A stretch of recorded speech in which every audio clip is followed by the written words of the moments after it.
We'll go to Wall Street Journal, front row.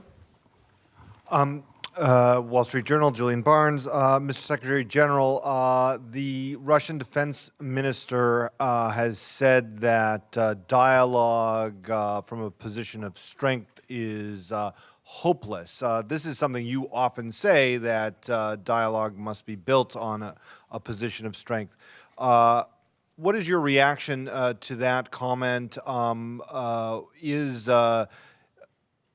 Does NATO still seek dialogue? Is NATO prepared to moderate at all its deterrent measures? We will continue to work for dialogue with Russia. We don't want to isolate Russia. We don't want a new Cold War. We are working for a more constructive relationship with Russia. And we will continue to do exactly that. But of course, our dialogue with Russia has to be based on some core principles, the respect for the territorial integrity of all nations, states in Europe, including Ukraine. And of course, we have to combine dialogue with credible deterrence. And that is a lesson we learned actually during the Cold War. And a lesson which taught us that it's possible to have dialogue, but at the same time have a firm, predictable approach, including credible deterrence. This worked towards the Soviet Union during the Cold War, and I'm absolutely certain that this strategy is also the right strategy in approaching Russia in a very different security environment today. So we will continue to deliver credible deterrence, be firm and predictable, but at the same time strive for a more constructive relationship with Russia. BBC in the sixth row. Thank you. Good morning, Secretary General. Jonathan Marcus from the BBC. Two quick questions. One, could you flesh out a little more what you mean by an enhanced NATO naval presence in the Black Sea?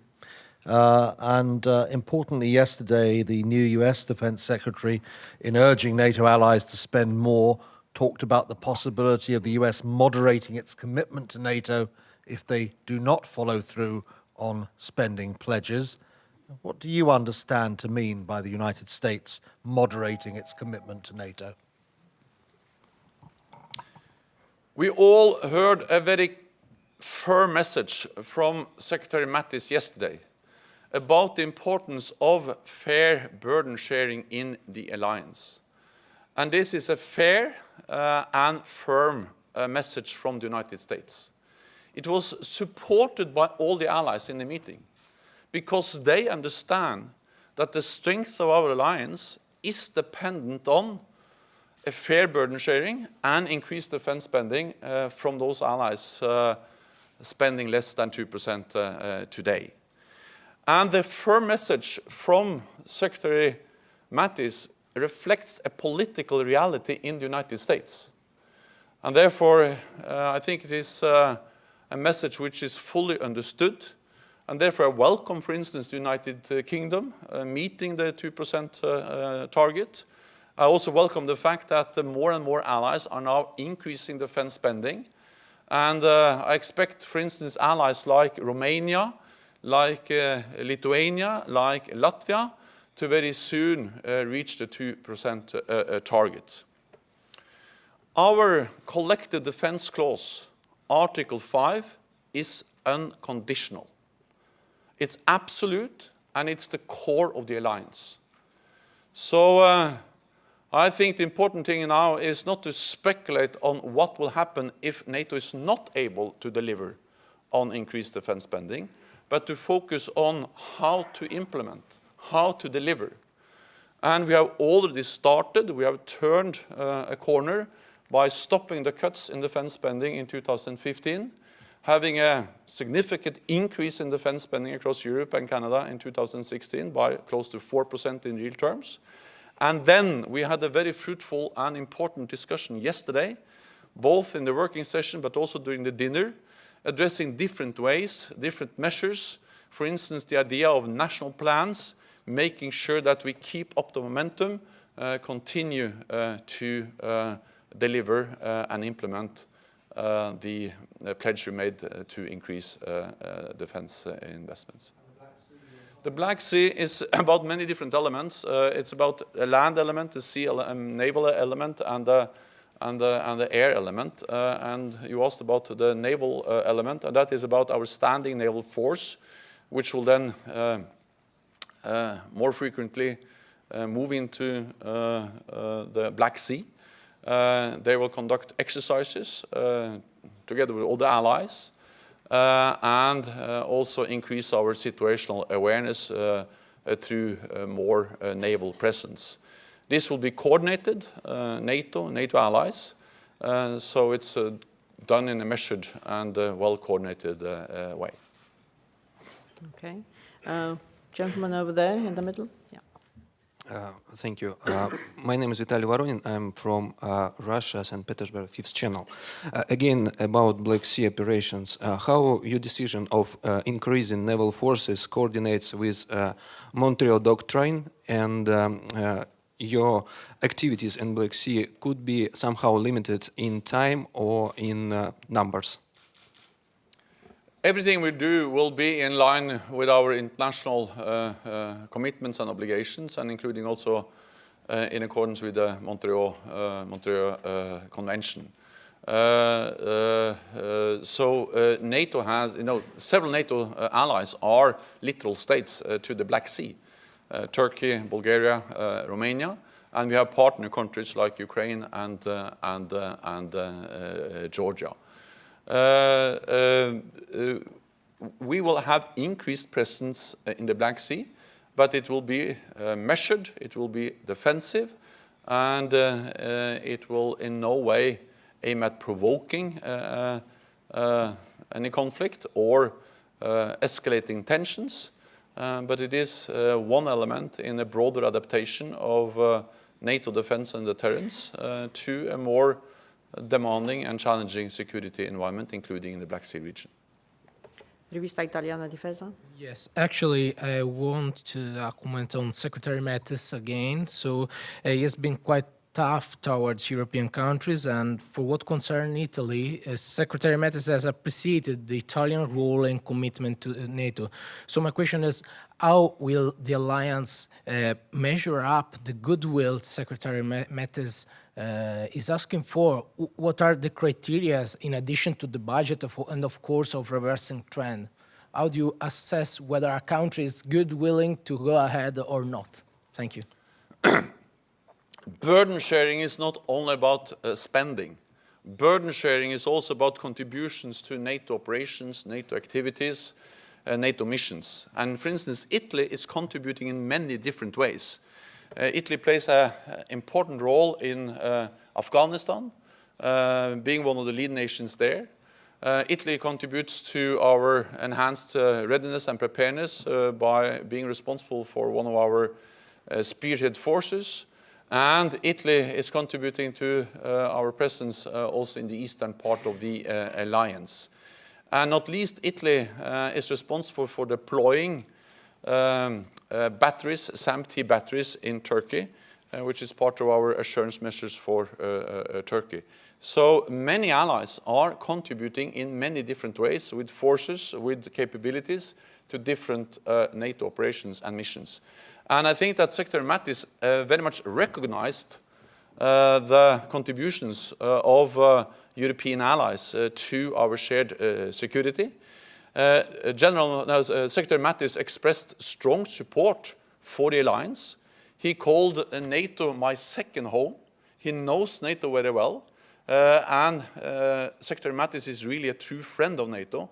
He knows this alliance better than most other leaders in NATO. But at the same time, because he cares about the future of the alliance, he also, among friends, conveyed a firm and fair message about increased defense spending. And of course, I expect all allies to meet and to make good on the commitment they made back in 2014. We sat all around the same table. We looked into each other's eyes and we promised to increase defense spending and to obtain a fairer burden sharing. So I think it's actually an expression of his support for NATO that Secretary Mattis conveys a very firm message about the importance of increased defense spending. Sky, sixth row. Yeah, further down, thanks. Alistair Bunk from Sky News. Secretary General, do you worry at the moment that the issue of defence spending is actually becoming quite distracting? Because it does seem at times it's all anybody's talking about. I'm not worried about focus on defense spending. I welcome that. And actually, I have worked for that since I became Secretary General of NATO.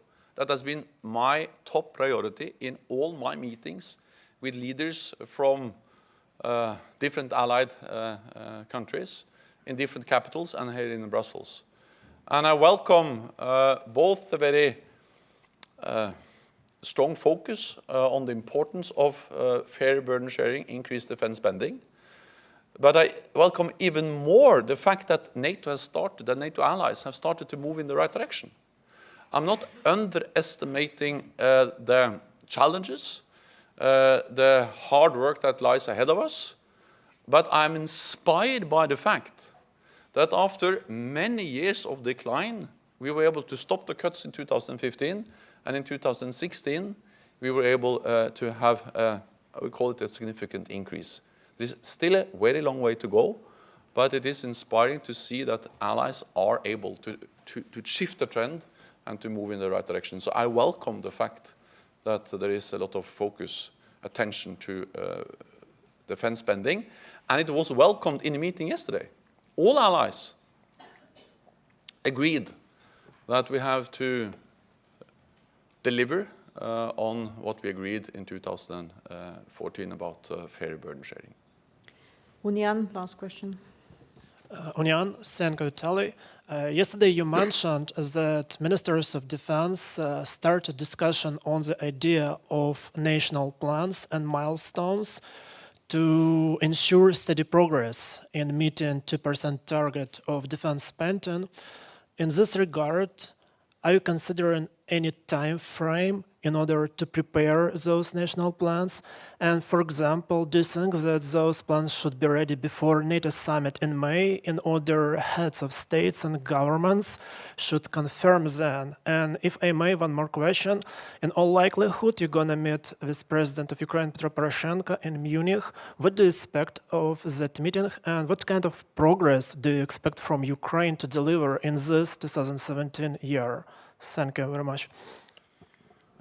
First of all, the idea of national plans was, or is an idea that was just launched yesterday.